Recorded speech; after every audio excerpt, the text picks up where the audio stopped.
You lost me a bonjour. Oh.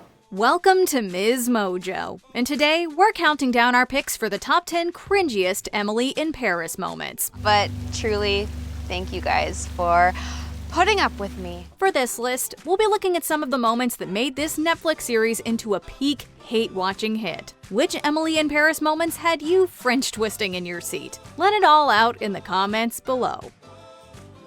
Number 10. Meta No Thanks. Following its first season, Emily in Paris received a barrage of well-deserved criticism from French viewers who objected to the shallow, inaccurate depiction of their culture. Season 2 made it clear that the creators had decided to frame this backlash as a joke that the show was in on. This is most obvious in a scene between Sylvie and her American counterpart Madeline. This is an important luxury brand for us. Just because it's expensive, it doesn't mean it's luxury, you know? It's obvious that the two women are on completely different pages about their vision for Savoir. In response to Madeline's input on an upcoming campaign, Sylvie delivers a withering line of meta commentary. I think we should leave the creative to the people actually in Paris. You know, the French are very susceptible to having their culture interpreted by foreigners and shoved down their throats. It was impossible not to groan at this attempt to wink at the off-screen controversy, especially since it wasn't the only time the writers spoke through the characters. And I know that I'm still getting my footing and making a bunch of mistakes along the way, so pardon! Number 9. It should be illegal to be so wrong. Season 1 established that Emily's American Energizer Bunny work ethic is at odds with French work culture. What are you doing? I've been here since 8:30. Pourquoi? We open at 10:30. We see a continuation of this more laissez-faire attitude in Season 2, when Emily turns a trip to Saint-Tropez into a work opportunity. This is a choice that bewilders and annoys her French colleagues, several of whom inform her that her calls violate more than just their own free time. Now, you know, we are not allowed to answer work calls on weekends. At Savoir? No, in France. That's absurd. That's the law. Not only does this continue to play up the idea that the French are somehow less industrious than Americans, but it's factually incorrect as well. France does have a law protecting worker time off, but it only mandates that employees receive at least one full 24 hours off each week. Don't do anything. It's illegal to work on weekend in France. Okay, well, now you're just being dramatic. Number 8. French roast. No matter how incredible the opportunity, living abroad can be a lonely experience. So we definitely understand when Emily is excited to meet fellow expat Judith Robertson. Hey, are you familiar with the American Friends of the Louvre? Googled it, but to be honest, it's just so nice to sit down with an American friend of anything. Less forgivable, however, is their disdain for the French language. When the two women meet at Ralph Lauren's classically American Paris restaurant, they bond by mocking the local accent and pronunciation. Try having a name like Robertson. Every French person dry heaves just trying to pronounce it. Judith Robertson. My name sounds like an airline. Emily Couper. Fly me. It's pretty rich coming from Emily, who can't speak any language other than her own and who barely attempts to learn. This is just a bad look all around, even if they manage to give France a little bit of credit. The irony of how a French fry can make you feel so at home. Number 7. Very cliche. One of the most unbelievable aspects of Emily in Paris is the idea that Emily could launch herself to influencer status with just a handful of basic pictures and punny hashtags. Somehow, it's enough to net her an invitation to an exclusive event though, which she attends hoping to gain a new client for Savoir. I'm really here to speak to Olivia. No. If you want her attention, I suggest you post.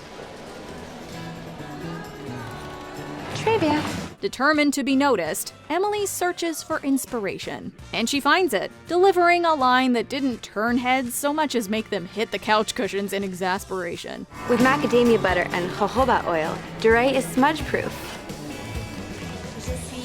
Even when you're very hungry. In the competitive social media game, it takes more than this most basic wordplay to make a splash. Yet we're asked to believe that inspired Olivia to pluck Emily from the crowd. Some creative content today. And your product knowledge is first rate. You're quite the brand ambassador. Yeah, we're still not convinced. Number 6. A basic defense. Despite her established lack of experience with luxury goods, Emily insists on accompanying the Savoie team to visit fashion designer Pierre. It goes about as well as one would expect, with the couturier angrily pronouncing her ringarde. What happened, guys? What does ringard mean? It means basic. He called you a basic bitch. Because of my bag charm? Nevertheless, she devises a plan to track him down at the opera and win him over. Emily argues that ringards are actually Cadeau's most valuable consumer base. You may mock us, but the truth is, you need us. Without basic bitches like me, you wouldn't be fashionable. Her point misses the whole legacy of French haute couture, but sure, okay. And she only makes herself look more clueless when she brings up Gossip Girl. We all wanted to be Serena van der Woodsen in her gorgeous, crazy expensive couture. She says as she stands there styled like Blair Waldorf-style icon Audrey Hepburn. Come on! This clumsy choice makes the production team look as oblivious as Emily. Sorry, this box is only for VIP guests. It's fine. They don't belong here anyway. Number 5. A lesson in foreign affairs. Emily is shocked to discover that her boss, Sylvie, is the mistress of Savoie's longtime client Antoine Lambert. However, not as shocked as when Mindy informs her that it's just one more cultural norm in France. They were in the same room, to be precise. Oh, then they probably know each other. I'm sure they're friends. Really? You think Antoine's wife knows about his affair with Sylvie? Of course. I'm sure she approves. Sylvie's relationships have become a frequent way that Emily in Paris illustrates an indifferent attitude towards monogamy, that it insists is some part of the French ethos. In season 2, it even goes further by introducing Sylvie's husband. However, it's all just one more example of the series' tendency to promote tired stereotypes and to paint an entire culture with a broad brush. What's the point of being married if you're just going to cheat on your spouse? Maybe after you're married for 20 years, you might feel differently. I mean, the French are romantics, but they're also realists. Worse, the show can't even stick to its fabricated moral code, since Mindy herself eventually contradicts it when discussing Emily's fling with Gabrielle. I need to explain myself. And beg for forgiveness? Look, I think most girls would forgive you, but a French girl, nah. Number 4. Return to sender, please. Emily's best efforts notwithstanding, it was only a matter of time before her season 1 hookup with Gabrielle got back to Camille. Why? To Emily, our hostess, who certainly has made her share of mistakes in Paris. She pretended to be my friend while she had an affair with my boyfriend. In the aftermath of that dramatic evening, Emily attempts to reach out to Camille through a letter, hoping to repair their friendship and use her French skills in an earnest effort at bridging the rift between them. Too bad that letter is almost physically painful to listen to. Tu crois que je manque moi? Je aime toi beaucoup, ma fille. Je suis triste que je suis coquin. It's a classic Emily move, one that shows no understanding of other people's boundaries or her own limitations. We will give credit, however, for the fact that, for once, this moment is supposed to be cringy, and for Camille's spot-on reply. Je comprends pas pourquoi t'as fait ce que t'as fait. Tout comme je comprends pas un mot de ta lettre. Fous-moi la paix. Espèce de sociopathe analphabète. Number 3. A culinary education. Karen in Paris doesn't have the same ring to it, or rhyming potential, but it is more fitting for this particular situation. While dining out with Mindy, Emily takes issue with the steak she is served. Excuse me, pardon, monsieur? I ordered this medium and it's still kind of bloody. Elle aimerait son steak mieux cuit, s'il vous plaît. Yeah, what she said. Though the waiter's expression speaks volumes, he takes her plate back to the kitchen without comment. However, when he returns, he informs her that the food has, indeed, been prepared properly. I suggest you try it. Maybe you suggest you cook it longer? I'll take yours. No. You take mine. Come on, the customer is always right.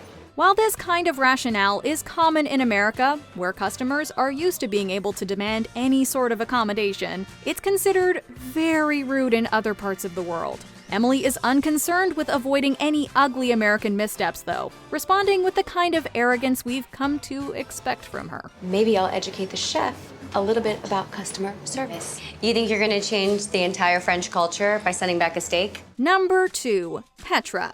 Bearing in mind the season 1 criticisms of Emily's apathy for the French language, the second season makes an effort to show Emily attending French classes regularly. As per the teacher's instruction, she partners up with a fellow student to practice her conversational speaking. Bonjour, je m'appelle Emily.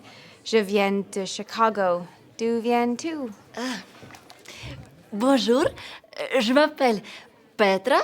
Je viens de Kiev. They seem to get along well. At first, they even meet outside of class to spend time together. Unfortunately, Petra's idea of shopping is actually shoplifting. But wait, we didn't pay! Horrified, Emily confronts her and insists on returning the items, much to Petra's displeasure. Far from just being a dumb misadventure, Petra's portrayal actually depicts a long-standing offensive stereotype about Eastern European women. Gratuit? Je ne pas payer. J'adore gratuit. Guess Darren Star was tired of just insulting the French? Ukraine's Minister of Culture even weighed in on this ill-conceived caricature. Before we unveil our top pick, here are a few honorable mentions. Lost in translation. Emily's app-assisted introduction was as off-putting to watch as it was for Julien to experience. I'm going to be working in this office. Je vais travailler dans ce bureau. Cup size. This history lesson turns into a face-palming attempt at flirtation. They were modeled after Marie Antoinette's breasts. They are the ideal size and shape to deliver pleasure. La vie on the nose. Ashley Park's gorgeous voice can't make up for this cliche song choice. La vie en rose. Double entendre. We get it. The dish sounds like something else. Hilarious. His cook is the best. It really is delicious. It's so juicy. Well, since you didn't get to try my eggplant, at least you're enjoying my cock. I'm gonna have some more champagne. Before we continue, be sure to subscribe to our channel and ring the bell to get notified about our latest videos. You have the option to be notified for occasional videos or all of them. If you're on your phone, make sure you go into your settings and switch on notifications. Number 1. Youthful hijinks. When Camille brings Emily home, it's to talk to her parents about the family champagne business and to meet her cute brother. And wouldn't you know it, the two have an instant attraction. So you're gonna run all this one day? Maybe someday, yes. I've been working weekends here since I finished college. Looks like it's gonna be in good hands. It's only after a steamy night in bed that Emily discovers the truth. It turns out that Camille has 2 brothers, and Emily's conquest is the underage one. He's 17. But he said that he finished college. How could a 17-year-old be out of college? You're thinking of université in France is, how do you say, junior high? That is needlessly confusing. She is rightfully mortified, but everyone else only finds the situation amusing. It's hard to say if that's the grosser part of this whole episode, or the way Camille's mother reacts to her teenage son's hookup with a woman in her late 20s. Stop talking, please. I don't care about any of that. I need to know, is my son a good lover? In a series full of weird, wild, and nonsensical missteps, this one takes the cake. Or maybe the cook. Oh, grow up. But I'm already far too old for your taste. Our apologies. Do you agree with our picks? Check out this other recent clip from MsMojo. And be sure to subscribe and ring the bell to be notified about our latest videos.